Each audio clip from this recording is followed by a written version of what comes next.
একদিকে নির্বাচনী প্রস্তুতিতে ব্যস্ত সরকার, নির্বাচন কমিশন ও আইন শৃঙ্খলা বাহিনী, অন্যদিকে অপপ্রচারের সয়লাভ সামাজিক যোগাযোগ মাধ্যম, এমনকি সেনাবাহিনী ও সেনা সদস্যদের নামেও চলছে অপপ্রচার। এমন অভিযোগ তুলে হুঁশিয়ারি দিয়েছেন সেনাপ্রধান জেনারেল ওয়াকারুজ্জামান। বলেন, বিভিন্ন ব্যক্তি তাদের বিভিন্ন স্বার্থ উদ্ধারের লক্ষ্যে অপপ্রচার করছে।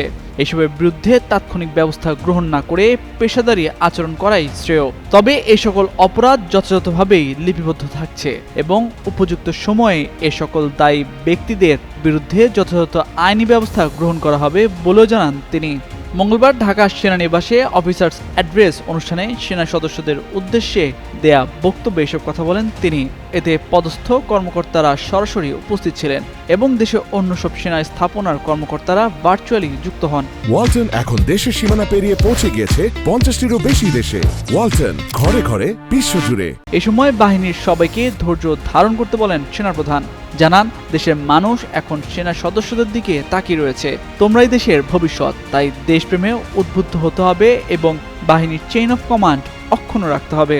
এ সময় সেনাপ্রধান বেশ কিছু বিষয়ে আলোচনা করেন, যার মধ্যে সেনা সদস্য কর্তৃক সংগঠিত বিভিন্ন অপরাধমূলক কার্যক্রম নিয়ে সামাজিক যোগাযোগ মাধ্যমে বিষয়ে তিনি বলেছেন, প্রচলিত সেনা আইন ও প্রথা অনুযায়ী সেনা সদস্যবৃন্দ কর্তৃক সংগঠিত সকল অন্যায়েরই বিচার হয়ে থাকে। তবে সকলকে মনে রাখতে হবে, অপ্রতুল প্রমাণের ভিত্তিতে অপ্রয়োজনীয় দ্রুততার সাথে বিচার করলে তা ভুল হবার সম্ভাবনা থাকে। তাই প্রয়োজনীয় সময় নিয়ে যথাযথ তদন্তের মাধ্যমে প্রমাণ সংগ্রহ করে চলমান সকল অভিযোগের বিষয়ে যথাযথ বিচারিক ব্যবস্থা গ্রহণ করা হবে। আগামী জাতীয় সংসদ নির্বাচনের প্রসঙ্গে সেনাপ্রধান বলেছেন, ইতিমধ্যে জাতীয় নির্বাচনের তারিখ ঘোষিত হয়েছে এবং সরকার তা অনুষ্ঠানের ব্যাপারে বদ্ধপরিকর। সকল সেনা সদস্যকে আইন অনুযায়ী নিরপেক্ষভাবে দায়িত্ব পালনের জন্য প্রস্তুত হতে হবে।